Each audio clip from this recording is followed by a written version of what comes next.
Anak, nag-bar ka daw. Ba't ka ba nagbabar?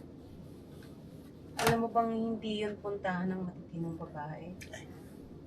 Labas mo na ako na. Hindi tama yung ginagawa mo.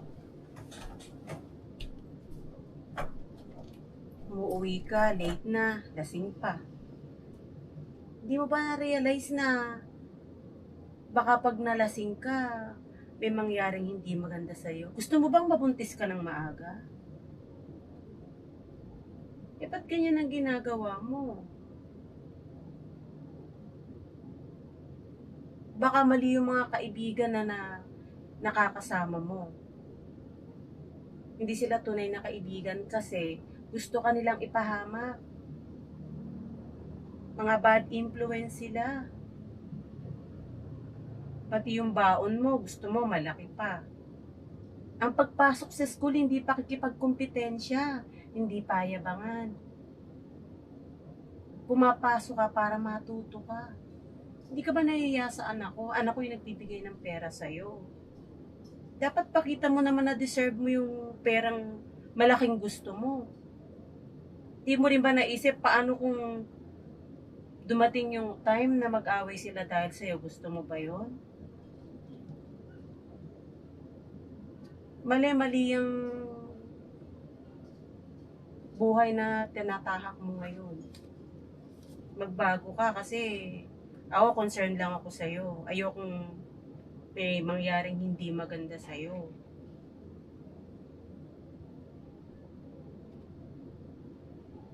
Mag-aral ka mabuti kasi palagi ka ng absent. Sayang yung pinapagpaaral sa'yo pagka hindi ka nakapasa. Ba't ka ba ganyan? Ano ba nangyayari sa'yo? Kaya ka nga kinuha ni Pam para gumanda yung buhay mo. Tapos ganyan naman na ginagawa mo. Hindi maganda. Mamamali ka ng landas pag pinagpatuloy mo yan. Yung mga kaibigan mo, hindi totoong kaibigan yan, iwasan mo na. Magsalita ka. Hindi ko po alam paano sabihin eh. Hindi na po kasi ako sanay magsabi ng lumaki lang po kasi ako walang nanay, palipat-lipat sa bahay ng mga tita ko.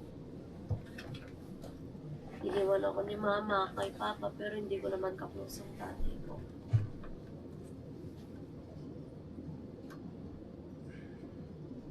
Bakit ka ba naging ganyan? Siguro naghahanap ako ng love ganun. Pero ayaw kong i-attach yung sarili ko sa mga tao. Ayaw bakit? kong masanay Ano tapos baka iwan lang ulit ako ganun. Hindi naman mangyayari dito yun. Pamilya mo naman kami dito. Huwag ka mag-isip ng gano'n.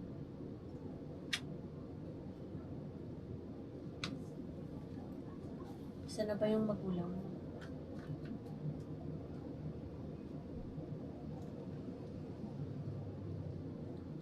Para ka naman nagre-rebelde niya. Mali yan. Bakit ba ma? Eh, nagbabar siya eh. Hindi man maganda yun. Hindi naman gawaan niya. Pati ng babae. Sinasabi ko sa kanya. Baka kasi mga kaibigan niya bad influence, iwasan niya. Kasi baka mapariwara siya. Malay mo na lang, buntis siya. Hindi Uwi ka na ba uwi na masaya sa gabi. buhay mo? Masaya naman. Sobrang saya ko ngayon. Hindi naman halatang masaya. Kasi nandyan lagi si ate pa para sa akin. Ano bang gusto mong gawin sa'yo? Ba't ka nagkaganyan?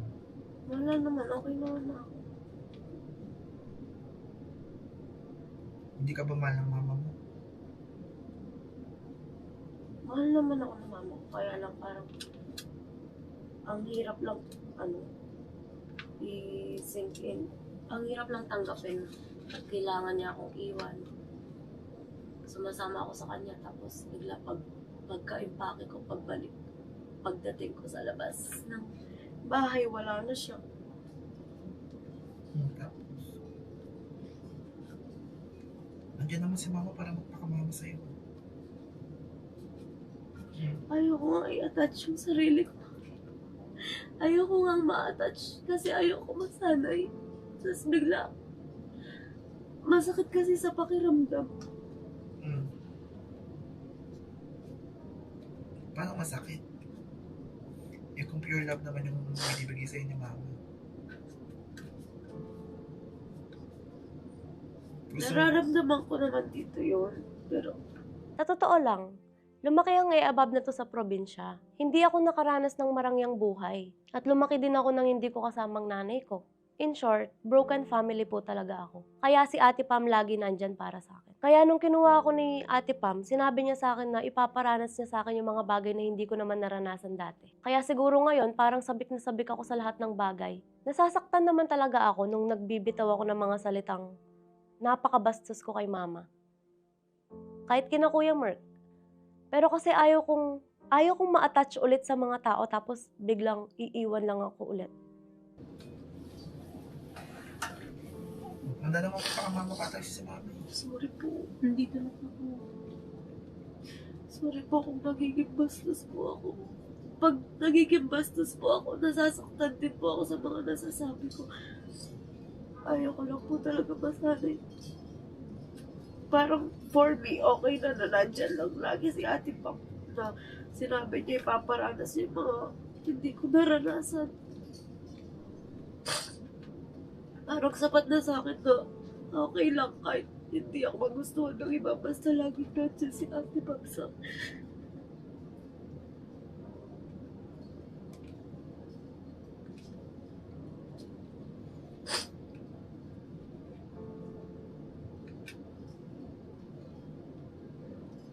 Yun si mama. Takot ka lang masanay ka na may nagaganyan sa'yo nanay. ayoko masanay. Ano mo mas pipiliin mo? Yung ganyan ka na lang. At least ngayon may nagpapahalaga na sa'yo. May nagpaparamdam ng pagmamahal sa'yo.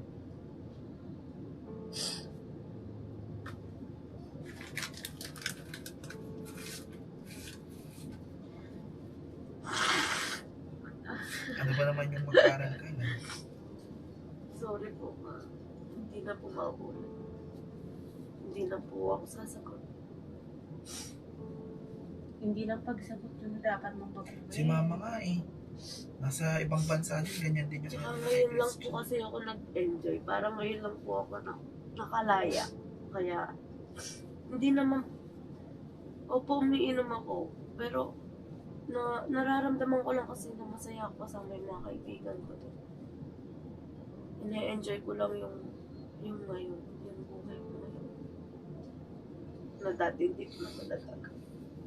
Pero parang hindi naman tama na yung nag-iinom ka para lang nag-iinom ka. Mali yun. Kasi pag yung alak pumasok na sa katawan mo, nag-iiba na yung ugali ng tao. Si mama nga, ang tagal sa ibang bansa. Oo, ako ang tagal ko sa ibang bansa. Pero si Christian hindi ganyan. Hindi siya nag-iinom, hindi siya naninigarilyo, wala siyang bisyo. Hindi naman napalaki ni mama si Christian. Oo, hindi ako nagpalaki doon, pero tingnan mo naman. Kaya kapag nag-aaway po kami ng nanay ko, nasusumbat ko po sa kanya. Iniwan mo naman kasi ako. Hindi mo naman ako masisisi kasi sumasama ako sa'yo. Ayaw mo akong kunin. Ayaw ko na nga dito. Gumagano. Ba't ka ba niya iniwan? Nag-iwalay po sila ng papa. Ba't ka nga hindi sinabi? Sinama niya kami nung una. Pero parang hindi niya po kami kayang buhay. O diba dapat mas magsumikap ka ngayon? Naiintindihan ko naman po sila. Ewan ko, nasasaktan lang dito talaga.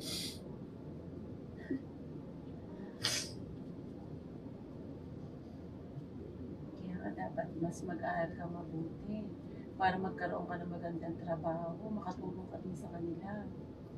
Hindi porkit naging ganyan yung nanay mo sa'yo, masama na din yung ibabalik mo sa kanya. Kaya kasi siguro kinuha ni Pam dito. Para maranasan mo yung mga gusto mong maranasan. Hindi mo naranasan. Pero hindi rin tama yung mga sinasabi sa kanya ni Pam. Hindi ako pabor na kailangan mayaman ang maging asawa mo. Hindi tama yun.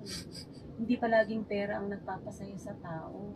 Minsan po kasi, Ano mama? Titi. hindi ka nga pumili, pinairan mo ngayon lang.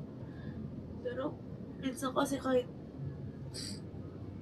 alam mo yun, yung pipiliin mo kahit, oo, hindi mayaman. Galing na din kasi ako doon kasi nga naghahanap ako ng love, diba? Hindi ako tumingin, mayaman siya, gwapo, hindi ako tumingin sa ganun. Pero parang inuulit niya lang yung naranasan ko before, kaya naghiwalay ka. Okay.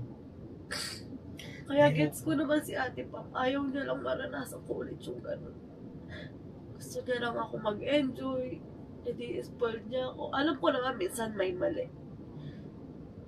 Ine-enjoy ko lang din talaga. Kumbaga nakalimutan mo yung limitasyon mo sa sarili mo. Pero at least ngayon, naiintindihan ka niya naman. Pero ayokong uwi ka pa rin ng gabi-gabi. Ayoko kasi baka may mangyaring masama sa'yo. Lalo na nandito ka sa poder ng anak ko, di ba? Minsan, dapat mahihiya din tayo. Minsan, iisipin mo, ay baka I'm too much asking na. Makikinin mo naman yung 1.5. Yung kapatid niya, nang nag-aaral dito, hindi humihingi ng pera yung sa niya. Dati pa din, kahit hindi kami madalas magkasama ni Ate Pam dati. Lagi po niya kasi ako pinapadala ng pera.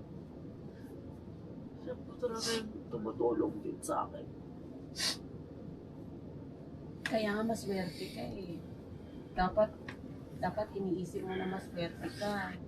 Kahit wala kang mama, may nagmamahal sa iyong ate pa. Kaya ako sobrang swerte ko. Minsan nga, hindi ko deserve. Parang gumagana na lang. Deserve ko ba siya? Deserve mo naman. Deserve ko ba yung treatment na ganito? Deserve mo, kaya lang sana, in return naman, magpakita ka rin ng medyo okay naman na ugali. Huwag naman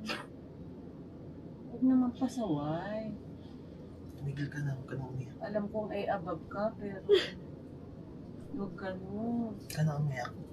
Na, basta dito lang ako. Thank you po. Sorry po. Masaya nga ako nang dumating. Totoo naman, oh. Masaya ko. Eh, bago tayong member.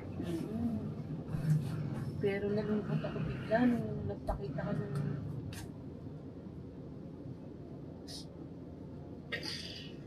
Nabastos mo kasi si mami. Mamimiss mo na si CJ man, oh. No.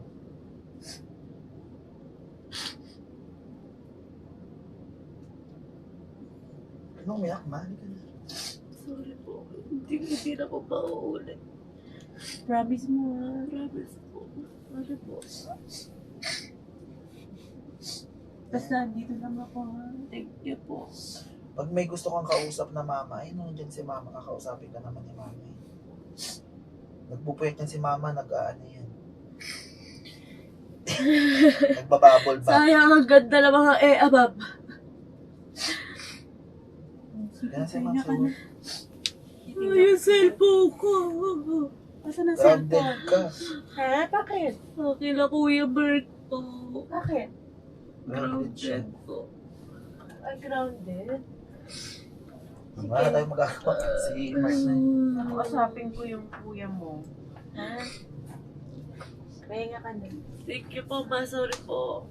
Sobrang naaawa talaga ako kay Colleen nung sinabi niya sa akin yung story niya. Lalo na nung nalaman kong lumaki siya na malayo pala siya sa nanay niya. Parang naramdaman ko rin yung, siguro ganun din yung nararamdaman ng anak ko, diba? Kasi lumaki din siya na wala ako sa tabi niya at nasa ibang bansa. Kaya Colleen, sana makinig ka sa mas nakakatanda sa'yo at doon sa magtatama ng landas mo. Kasi hindi ka namin sinasabihan para sa amin. Sinasabihan ka namin para din sa'yo kasi mahal ka namin at parang pamilya ka na din talaga. Hayaan mo, Colleen. Ako ang magiging mama mo dito sa Grace family. Aalagaan kita at paparamdam ko sa'yo kung anong pagmamahal ng isang ina. Alam nyo, dito ko lang talaga sa Grace family naranasan yung makakain ng masasarap na at masusosyal na pagkain. Araw-araw, kundi 2, 3 yung ulam. Tapos sobrang sarap pa. Nakakakain kami sa mga sosyal na restaurant. Kapag hindi maganda yung suot kong damit, binibihisan at inaayusan ako ni Ate Pam. Basta mas sabi ko, so first saya ko talaga. So first saya ng above na to sa Grace family. Pasensya na kayo kung medyo pasaway ang above na to. Kasi ine-enjoy ko lang talaga yung buhay ko ngayon na hindi ko naman talaga nararanasan dati. Alam ko naman marami sa inyong makaka-relate. At alam ko naman marami sa inyong broken family at mga parang nagre-rebelde ba, ganun. At higit sa lahat, alam ko namang marami sa inyong nagagandahan sa above na to. Love you, Mama Christy. Maraming salamat po sa pagmamahal nyo. And sorry po kung may katigasan ng ulo ng above na to at sumasakit ang ulo nyo palagi sa akin. Pero sobrang na-appreciate ko po talaga kayo. Promise. Mamatay man si Alcab. Yuha, joke lang. Grabe. Para ako nanonood ng MMK live. Nakakaiyak. Tagusay. As in cry. Oh, kanang umiyak. Muntik nang umiyak tong Alcab na to. Dahil sa 2 above na dilulo na nasa harapan ko. Sa totoo lang kasi lahat tayo, meron tayong mga pangit na pinagdaanan or pangit na pinagdadaanan. Pero dapat hindi ito maging rason para sirain natin yung buhay natin. Si Colleen, sinasabi niya na lumaki siya ng walang nanay. Wala din akong nanay, wala akong tatay. Lola ko lang ang nagpalaki sa akin. Pero si Colleen, ginagamit niya yung naranasan niya dati kung ba't siya ganito ngayon. Colleen, alam ko, sabi ka sa mga nangyayari. Kasi nga, syempre, kinuha ka namin ng ate mo at nangako kami sa iyo na ipaparanas namin sa iyo yung mga bagay na hindi mo pa nararanasan. Pero hindi sa ganyang paraan, Colleen. Mali ang ginagawa mo. Paano ka makakahanap ng taong matino kung sa bar ka pupunta? Paano ka makakahanap ng mga kaibigang matitino kung sa bar ka pupunta? Paano ka hahanap ng taong seryoso sa iyo kung sa bar ka pupunta? Hindi ko minamaliit lahat na nagbabar. Hindi ko rin po sinasabi ng lahat na nagbabar ay masama. Sa akin lang, halos lahat na nagbabar ay gustong mambabae at gustong manlalaki. So kung gusto mo maghanap ng matino, huwag ka sa bar magpunta. Oo, hindi lahat na nagbabar, mga playboy, mga playgirl, meron pa rin dyan mga taong seryoso na baka niyakag lang din ganito, niyakag din ganyan, or baka mamaya kasi, at yung bar, yung nakikita nilang way para sumaya sila. Pero Colleen, ayokong gawin mo yan sa sarili mo. Gets mo? Ayoko. Kumbaga, gusto ko habang nasa akin ka, maging matino ka. Ayoko nagiinom ka, ayoko nagbabar ka. Kasi ganun kasi ako pinalaki eh. So, ganun din yung gagawin ko sa yung pag-handle para at least kapag nag-asawa ka na, hindi ka tulad ng ate pa mo na may anak na, 2 na ang anak, gustong-gusto pa rin magbar. Ayoko mangyari sa iyo yun. So, yun lang naman, hindi ko ginagawa to para sa sarili ko, Colleen. Ginagawa ko to para sa'yo. And para sa lahat ng kabataan dyan, huwag niyong pasakitin yung ulo ng magulang niyo. Kasi sobrang hirap maging magulang. Huwag niyong isipin na pag binibigyan kayo ng pera, gastos ka ng gastos, gagastos ka sa alak, gagastos sa ganito. Mahirap pong kitain yung pera. Dugot pawis yan, hindi po yung pinupulot. Ang sabi nga nila, ang tao, marirealize lang nila yung pera kapag sila na yung nagtatrabaho dito. Kaya para sa mga kabataan dyan, i-appreciate nyo yung mga bawat bagay na ibinibigay sa inyo ng magulang nyo. Mapamalaki man o mapamaliit.